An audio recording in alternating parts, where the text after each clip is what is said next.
तो अमेरिका ने अपना दोगलापन दिखाते हुए जिस तरीके से भारत को 25% टैरिफ से हिट किया, ऐसे में अमेरिका को लग रहा था कि भारत रूस से तेल खरीदना कम कर देगा। और ऐसे ही खबरें भी आ रही थी कि कम कर दिया, और भारत को आने वाला कच्चा तेल रूस के द्वारा बीच रास्ते से ही दूसरे देशों में मोड़ दिया जा रहा है।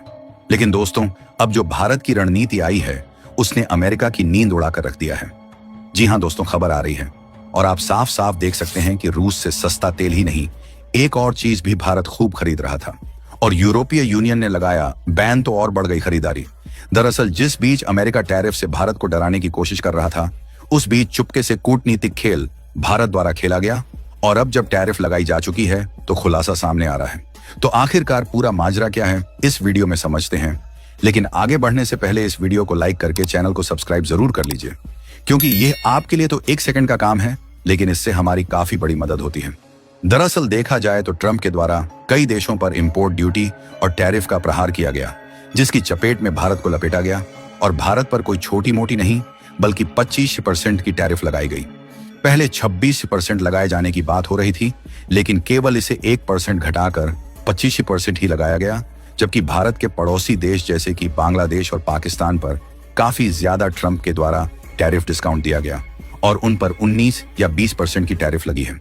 यानी कि कहीं ना कहीं भारत के पड़ोसी देशों को ज्यादा छूट देकर भारत के सामानों को अमेरिकी मार्केट में ज्यादा महंगे करके अमेरिका भारत को या तो उकसाने की कोशिश कर रहा है कि भारत उनसे भिड़े, या फिर वह इस तरीके का प्रेशर बनाकर चाहते हैं कि भारत इनसे व्यापार समझौता करे। लेकिन शायद अमेरिका बीच बीच में भूल जाता है कि अब पहले वाला भारत नहीं रहा, और कभी कभी अमेरिका की सोच जहां से खत्म होती है, भारत वहीं से सोचना शुरू कर देता है। और इस बार पूरा वेस्टर्न, जहां रूस से तेल खरीदने तक ही सोचते रह गए, वहीं भारत नेफ्था तक पहुंच गया। दरअसल जब इसी बीच चारों ओर यह चर्चा चल रही है और वेस्टर्न मीडिया चिल्ला चिल्ला कर कह रहा है कि भारत झुक गया और भारत में रूस से तेल लेना बंद कर दिया, तो दोस्तों मैं आपको बता दूं कि ऐसा बिल्कुल भी नहीं है। बल्कि भारत ऐसा खेल खेला है कि पूरा वेस्टर्न मीडिया बौखलाया हुआ है कि भारत ने यह कब कर लिया। असल में जब ट्रंप दुनिया को टैरिफ से डराने की कोशिश कर रहे थे और जब अमेरिका और यूरोप लगातार भारत को रूस से दूर करने के लिए धमकियां दे रहे थे, तब भारत ने चुपचाप एक ऐसा मास्टर स्ट्रोक चल दिया जिससे न सिर्फ ट्रंप की आंखें फटी रह गईं, बल्कि रूस ने भारत को वो चीज सौंप दी जो तेल से भी ज्यादा कीमती है। जी हाँ, ये कोई आम सौदा नहीं था, ये था नेफ्था का सौदा। एक ऐसा सुपर केमिकल जो आने वाले दशक में भारत की इंडस्ट्री, डिफेंस और स्पेस टेक्नोलॉजी को रॉकेट की तरह ऊपर ले जाने वाला है। रूस के साथ इस तरीके का सौदा करना भारत के लिए काफी मुश्किल था, लेकिन असल में जब पूरी दुनिया रूस यूक्रेन युद्ध और भारत की तेल कूटनीति पर नजरें गड़ाए बैठी थी, तभी दिल्ली के रणनीतिक गलियारों में एक खुफिया गेम खेला जा रहा था। और इस गेम का नाम था रूस से सीधे सस्ता नेफ्था खरीदकर चीन और अमेरिका दोनों पर प्रहार करना। यहां तक कि ट्रंप ने जब 25% का टैरिफ लगाकर भारत को झुकाने की कोशिश की, तो भारत ने उन्हें वही जवाब दिया जो कोई भी स्वतंत्र देश देता है, और जवाब साफ है कि ना झुकेंगे ना रुकेंगे। और तो और भारत ने ना केवल इन धमकियों को हवा में उड़ा दिया, बल्कि रूस से ऐसा सौदा किया जिसकी खबर ना चीन के जासूसों को लगी, ना अमेरिका के सैटेलाइटों को। देखिए, सौदा रूस और भारत के बीच में हुआ है, लेकिन जिस प्रोडक्ट का सौदा हुआ है उसका नाम है नेफ्था। सुनने में कोई छोटी मोटी चीज लगती है, लेकिन इसकी औकात इतनी ज्यादा है कि अपने आप में न जाने कितनी ताकतों को समेटे हुए हैं, क्योंकि यह पेट्रोकेमिकल इंडस्ट्री की बैकबोन है। इसी से बनते हैं ओलेफिन्स और एरोमेटिक्स, जो आगे चलकर प्लास्टिक, रेजिन, फाइबर और हजारों केमिकल्स का बेस बनते हैं। पर असली कहानी यहां से शुरू होती है कि भारत का डिफेंस, स्पेस और इलेक्ट्रॉनिक्स सेक्टर इसी नेफ्था से बने हाई ग्रेड कंपोजिट मटेरियल पर टिका है।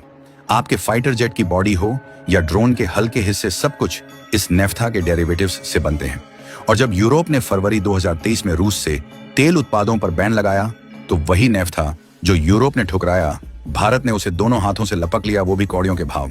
अगर आपको नहीं मालूम तो बता दें कि 2025 के पहले 6 महीनों में भारत ने रूस से 14 लाख टन नेफ्था खरीद लिया है। ये नेफ्था सीधे गुजरात के मुद्रा, हजीरा, सिक्का जैसे पोर्ट्स पर उतरा, जो अब एशिया की नई एनर्जी मीडियम बनते जा रहे हैं। पहले ये माल यूएई से आता था, अब रूस से सीधा, सस्ता और तेजी से आ रहा है। इससे भारत ने न केवल अरबों रुपए बचाए, बल्कि एक ऐसा एनर्जी स्टॉक तैयार किया जो भविष्य के हर संकट में काम आने वाला है। और इससे सबसे गहरा प्रहार पड़ा है चीन की मोनोपोली पर, जिसने अब तक केमिकल इंडस्ट्री में कच्चे माल के दम पर दुनिया को गुलाम बना रखा था। दरअसल जब यूरोप ने रूस से आयात पर पाबंदी लगाई और अमेरिका ने भारत पर 25% टैरिफ की धमकी दी, तब किसी को अंदाजा नहीं था कि भारत एक साथ 3 निशाने साधने वाला है। पहला ये कि अपनी इंडस्ट्री को कच्चा माल देना, और दूसरा चीन की मोनोपोली तोड़ना, साथ ही तीसरा अमेरिका को उसकी औकात दिखाना। आपको बता दें कि नेफ्था कोई मामूली चीज नहीं है। ये वो जादुई मटेरियल है जिससे बनते हैं plastic, synthetic fibre, resin, high grade chemicals और सबसे बड़ी बात, fighter jets, missile body, electronic warfare system के हल्के लेकिन ताकतवर हिस्से। और अब ये सब बनेगा भारत में। ना चीन से इंपोर्ट होगा, ना अमेरिकी टेक्नोलॉजी की भीख।